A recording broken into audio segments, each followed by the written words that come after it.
back from the dead.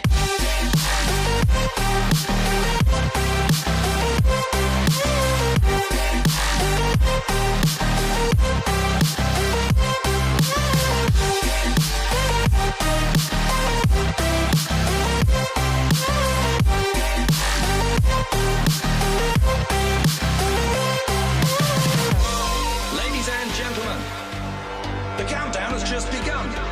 Are you ready?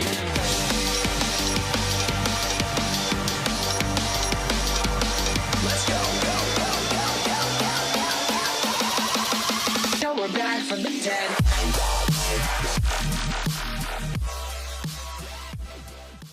Hey guys, what's up, and welcome back to my channel, and happy almost New Year! Hopefully you guys are going to be out celebrating tonight, but this is my resolution for hopes of 2017 with paranormal television. First of all, can we just cut out the bullshit? Like seriously, like the lies, the like making stuff up, the fake stuff.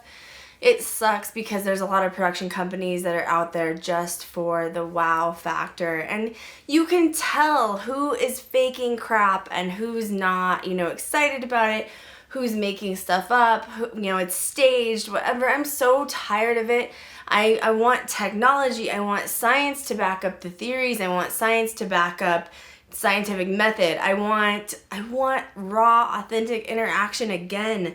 I'm so tired of the industry and what it's kind of turned in with just the money-making part of paranormal production. It is possible to get something that's not, you know, the run-of-the-mill, which is what we've been seeing over and over, and like Destination America threw out so many new paranormal shows this year, you know, to us as the consumer, and it was like, oh my god, like, you know, I gave a lot of them a chance, and then some of them I was like, oh, like they're jumping on the bandwagon of the paranormal industry, which is okay, but like if you're into paranormal and you've been doing this for a while and you're an authentic investigator, and you're doing this at home, you know who's full of shit. Like, it really comes down to that. Who is full of shit? So let's just hope for 2017 we can just cut out the crap. And I'm just so over not being excited about the interaction of paranormal. And I'm so tired of all of the fraudulent stuff coming forward.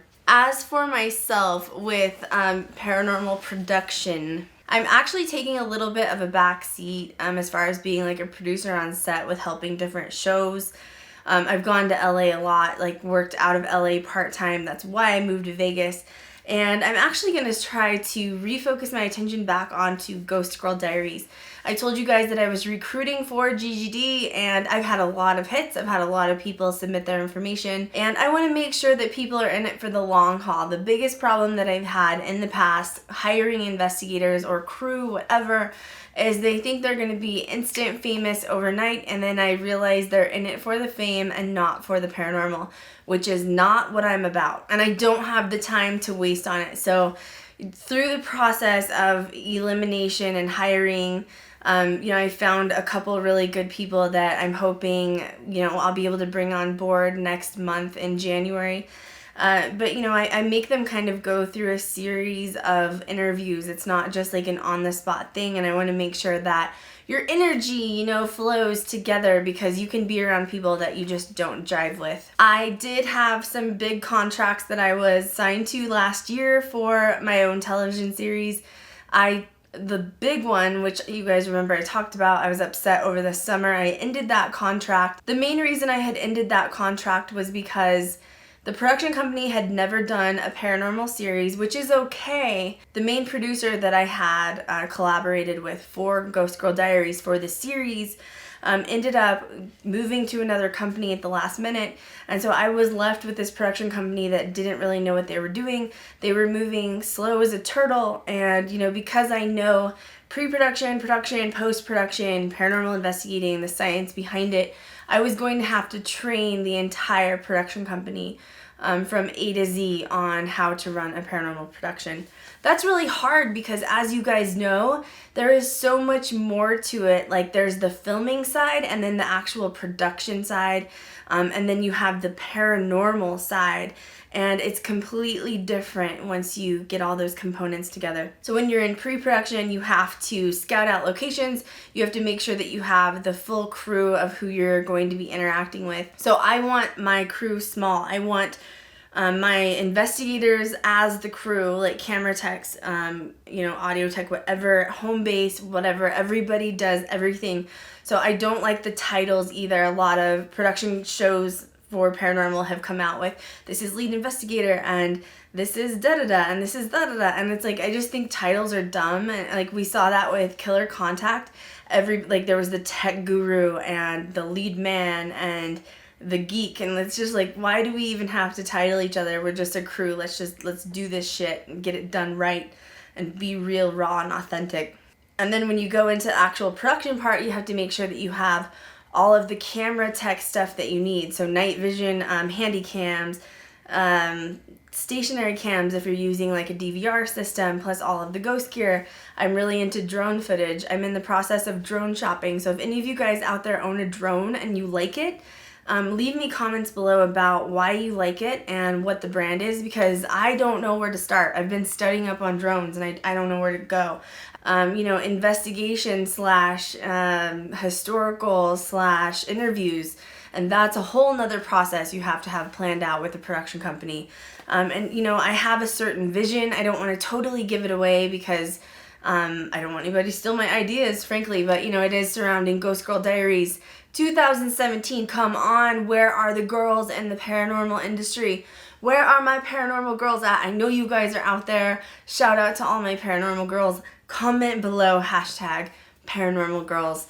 I'm tired of it. Why are there no girls in the paranormal industry? I am tired of hearing bullshit that girls are not smart enough. They don't have the science to back up the paranormal. Why do you have pink hair that's curly and you dress girly and you do your makeup and you think you're a paranormal investigator? You can't do all of that. Don't even ask me what I think about that. I would give the bird, but I'm not going to. I hate people like that. Come on, why aren't there females in this industry? It's stupid. We are so over that. I'm so over that. I mean, I'm glad that, Amy from Ghost Hunters has her show and stuff. Kindred Spirits is more of like a sweet show though, and I'm wanting that like attack female that is like out there and like ready to do this shit and like, let's get this done and let's interview and raw and authentic. And part of my show too, breaking that fourth wall, talking to you guys as I am, right now, include the audience, where you're going, what you're doing, how you're investigating. Why don't other shows do that? I mean, that's part of this field, is that, the paranormal community isn't that big, and everyone that's introduced or involved in the paranormal is a tight-knit group. So why can't we do it together? Why can't it feel like you guys are there with me? That would be the concept behind my show as well. Ghost Girl Diaries, it's my diary, obviously. Each entry or each investigation I go to, taking leads where they go. When you interview somebody, you never know if they're gonna have other witnesses or people for you to talk to. Why can't you follow the leads without it being so sterilized by the production company? Why does it have to be like this? If it's a documentary reality series based on science, paranormal, investigating, and if it's based on the raw side of this and interacting with people that have had the same experiences or that are, experiencing a haunt, it shouldn't be so demandingly sterile. It needs to be fluid, take leads as they come, as they go. And I haven't seen a lot of that in the industry either. Why can't a girl lead a group of investigators on a ghost hunt? Just a question, that's all. I wish that the industry changed quicker than we've been waiting for it to, but that's okay. We shall all be patient together and wait for the right thing to come along. I do want my own show. That is the goal. I've had several contracts, and it's not me being snobby by any means. Really, the main thing that has come down to me ending contracts with other production companies is the authentic side of the paranormal. I am not going to be scripted. I am not going to memorize lines. Voiceovers are a little bit different, but that's not even the same thing. We're talking about during an investigation. We know with Killer Contact, there were people that had scripts in their hands that they were reading as they were investigating. In fact, one of them called an EMF meter a microwave meter. I don't want inexperienced people on set with me. I don't want a crew that doesn't know not just about the paranormal side of stuff. Did you guys see my computer just like shut itself off and turned itself back on?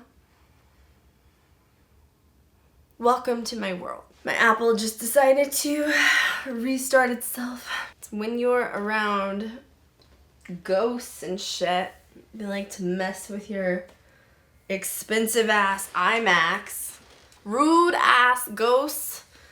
Don't restart my shit. Well, we're gonna keep filming even though my computer went off. But anyway, I do have a lot of hopes and dreams for the future of Paranormal, of my show. I just want to make sure that it's raw and authentic. And you know what, you guys, one thing that drives me crazy is you go to an investigation and sometimes you leave with no evidence. It's just the way it is. It's not something you want, obviously.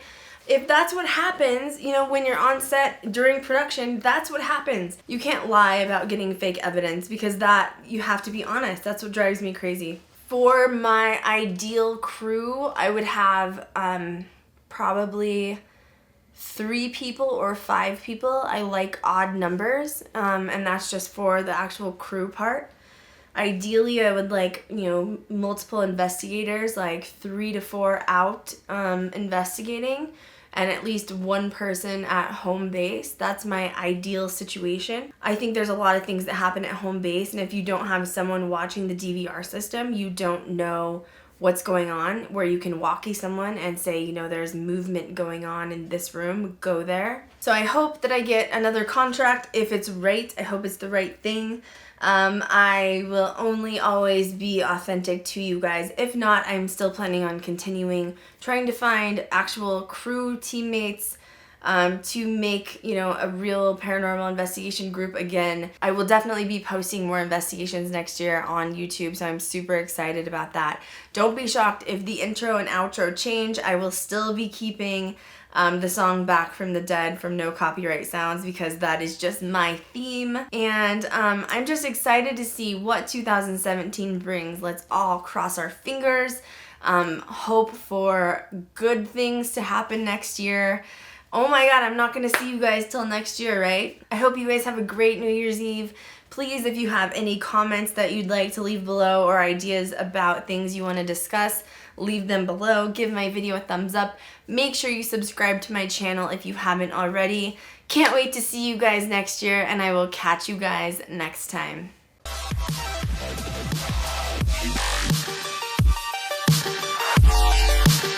We're back from the dead.